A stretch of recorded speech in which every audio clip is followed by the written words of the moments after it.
Family, how's everybody doing today? It is Friday afternoon, Friday.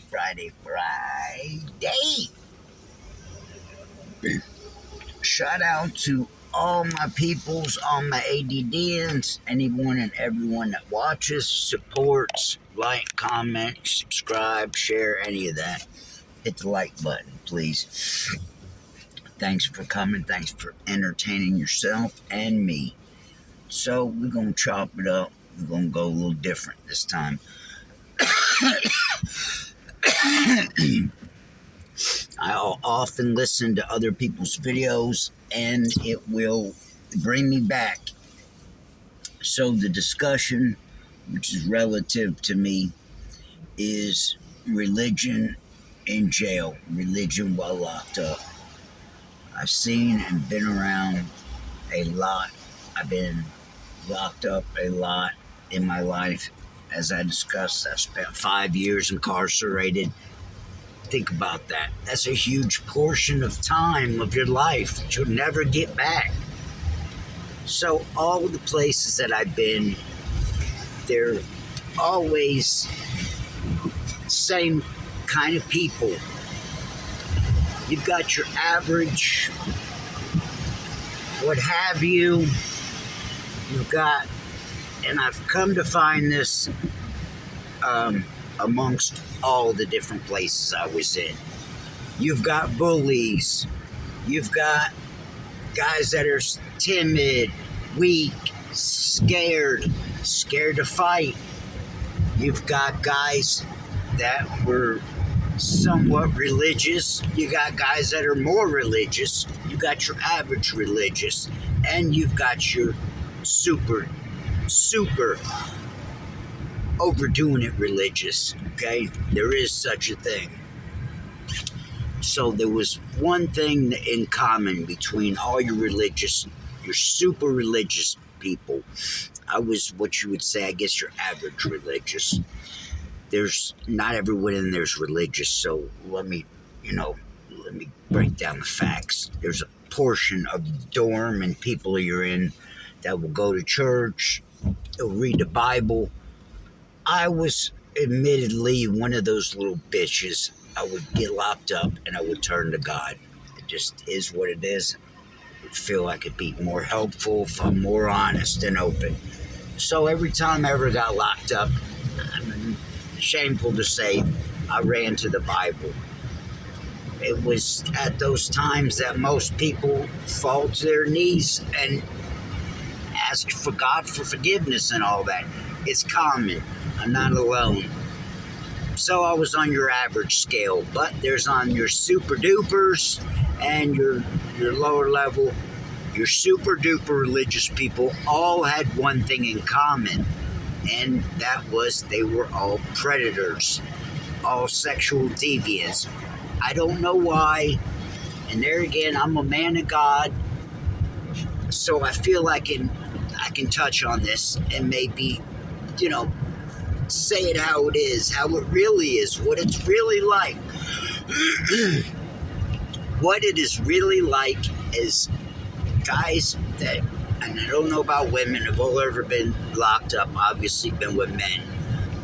Men that are super duper religious, they always, some for one messed up reason or another, they're always chomos, they're always child molesters. I've been 5 years incarcerated. Most of that in jails, boot camps, correctional facilities. So I know a lot about this. I know a lot about being locked up. And not 8 or 9 times out of 10, 10 times out of 10, it was always the super duper over religious guy that went over and above. This is now, I'm not just talking about one place in particular, I'm talking about several. It was always older guy. He was super duper religious. He would come to your dorm, come to people's dorms with the Bible. He had something to, maybe he was the most guilty at it. I'm telling you now, and there's people in here that can vouch, please, people like Richard, I know has been in prison. There's people on here that have done time, know what I'm saying, so you can vouch to this. For some reason, they always got the worst charges, and maybe they're the most frightened and scared. First time I was in jail in my 20s, the guy in the dorm, as I discussed, I thought saying that I was suicidal would get me out of trouble, get me lesser whatever I thought. Young, dumb, full of cum. It got me put in the psychological eval dorm. Got me put in the worst of the worst. All the people in there are Looney Tunes. And my bunkmate was an older, I was 21. My bunkmate was like 40 something. And he got picked on. He was getting stuff stolen. And he was touching his daughter where and when he shouldn't have. So I don't know whatever came of it. He didn't go to boot camp with me, so I don't even know what happened to him. That was one time. No, several, like I said, every time I ever been to jail, there was always an older guy in there. The last time that I did time, as I discussed, was in El Pod. I was in Supermax security dorm, and then regular maximum security dorm for spanking my kids with a belt. Put me in the worst of the worst, K-Pod. So like I said, Supermax security. Everyone in that dorm is going to prison. There were murderers in there. There were, what do they call, high profile cases in there, all that. Same thing. My bunkmate was this older dude. He was tall. He had glasses. He looked like, most people aren't going to know what I mean by this, but he looked like a guy Fred Tokars. There are some people that know I'm talking about. Fred Tokars is a rich lawyer, and he killed his family right here in Atlanta, Marietta. Killed his wife, and he reminded me of Fred Tokars. Fred Tokars, tall, would remind you of, what's his name? The mass murderer, Jeffrey Dahmer, is who he reminds you of. Older guy, curly hair, kept to himself. They're very neat. They're very quiet. They keep to themselves. They're in their Bibles 24/7. They've got something to hide. They've got something. Every single time I ever was in jail, it was always the super duper religious guys that were chomos. I don't know, like I said, I don't know why, if it was for whatever reason that they felt like they needed to, I don't know, hide their guilt, whatever. I was in two different pods. There was that one. My bunkmate was a chomo. There was chomos, a bunch of chomos in there. One guy was in there for, he dragged a lady cop into the woods and raped her and burned her with a crack pipe, all kind of sick shit. It was a high profile. He was a chomo. He stayed in the Bible as well. I don't know what I'm not putting down, so don't get me wrong. I'm just telling you, coincidentally, all the chomos happen to be the most in the Bible. I was in several different dorms, and every single time I ever remember being in jail, it was always an older, creepy guy, and 9 times out of 10, he had glasses. I'm talking 5, 10 different people now.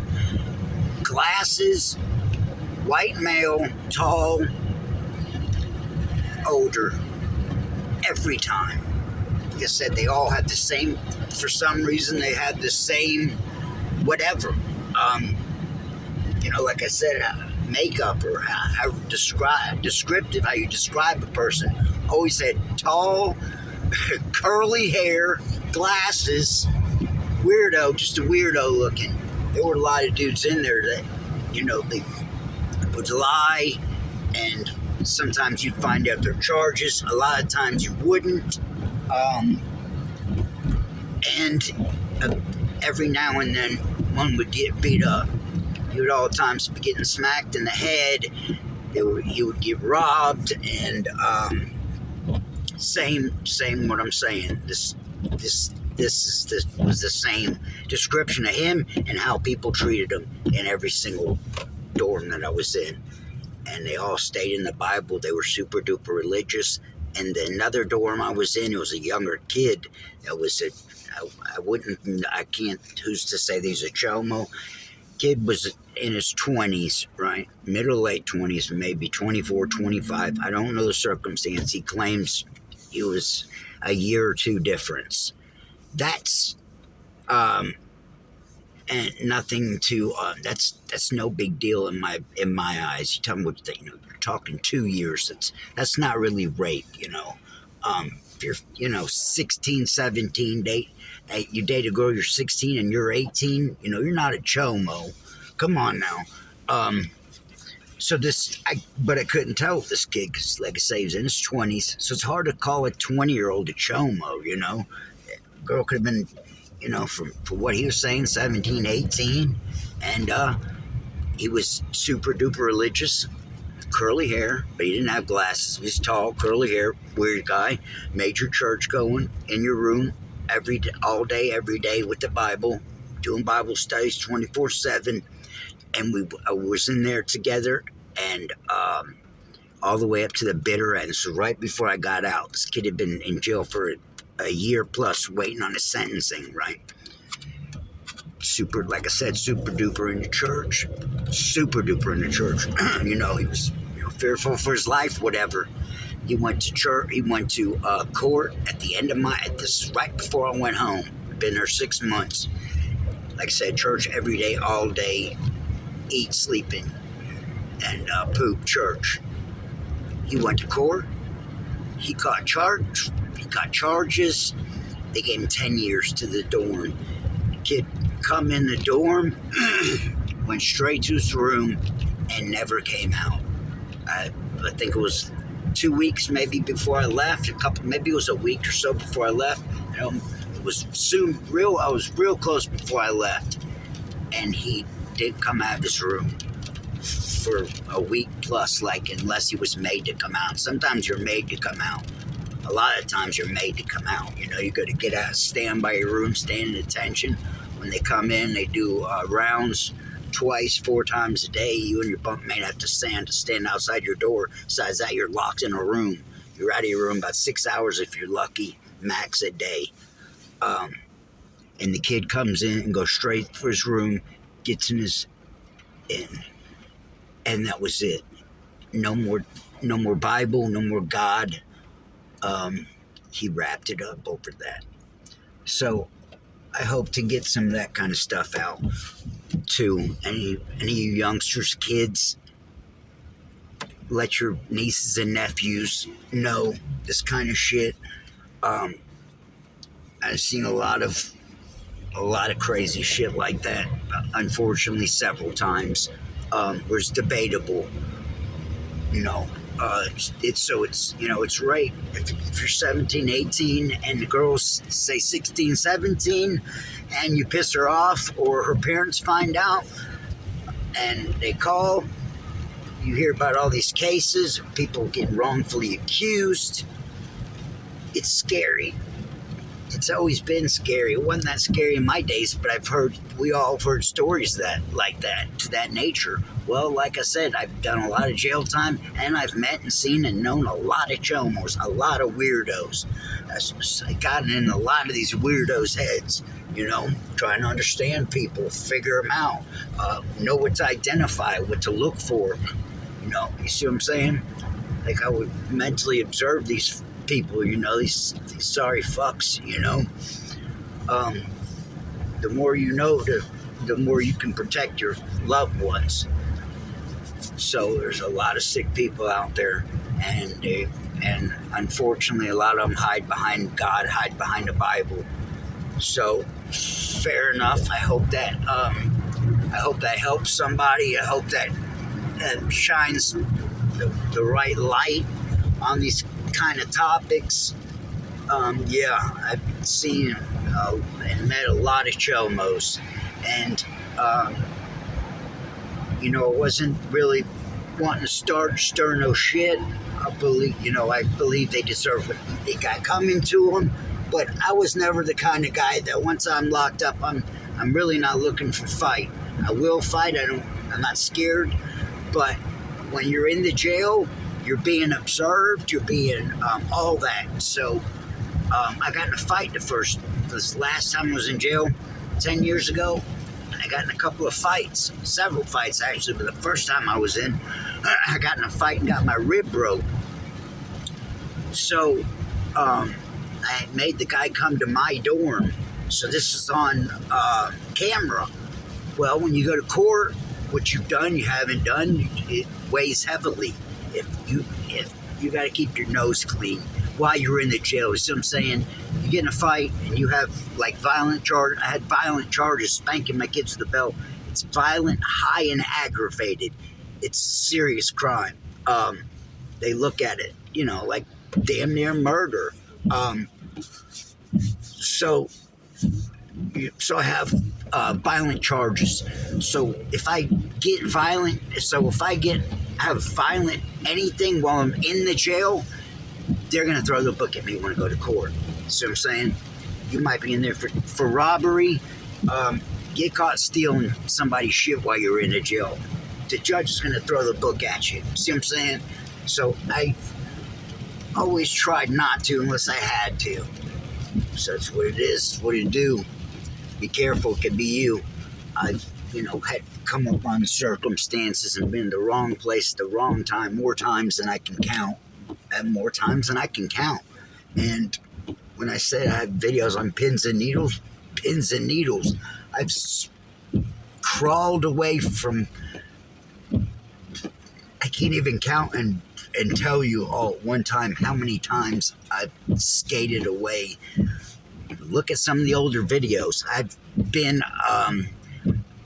absconding from a county that I'm going to court in. I'm looking at my probation officer all day in court till 5, from 9 a.m. till 5. The courtroom clears out. I'm the last person in the courtroom, and my PO gets up and walks out as the judge is calling my names. 5 seconds sooner, she'd have heard my name, I'd have been toast. I've come that close. Being in the courtroom, my probation officer all day, who I'm absconding from. I'm back in court on another case, and I make it out at the very last minute. Probation officer's been there all day. She leaves at the very last moment. As he's calling my first name, she's walking out the door. Literally, the door's closing as my last name's being said. 3 or 4 seconds sooner, she'd have heard my last name and have been done for. I've had that. That's 1 out of 20. I can't remember them all. That's probably the most severe. I ran into the same lady at a Mexican restaurant. We lock eyes. She gets up to use the phone. I know she's going to call police. I dip out. I'm in a Mexican restaurant. I pay the bartender. I dip out the back door, and I come around the backside of this parking lot, this Publix parking lot, come around the corners, and there's 2 cops sitting in front of the place. And so if I'd have been just stayed in there, they would have arrested me. Same lady now. I got away from twice.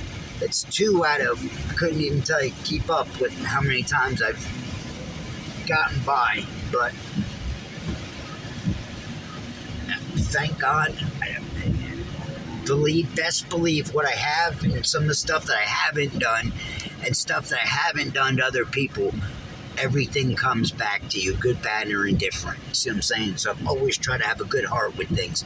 But like people that, like abuse animals and children, shit like that, they're not going to get the same kind of pass like guys like me that smoke some pot, drugs. I'm more hurt myself than meant to hurt anybody else. Well, that weighs heavily in life. Write it down, quote it, rewrite it. I almost got Kardashian 2 done. Almost got it done.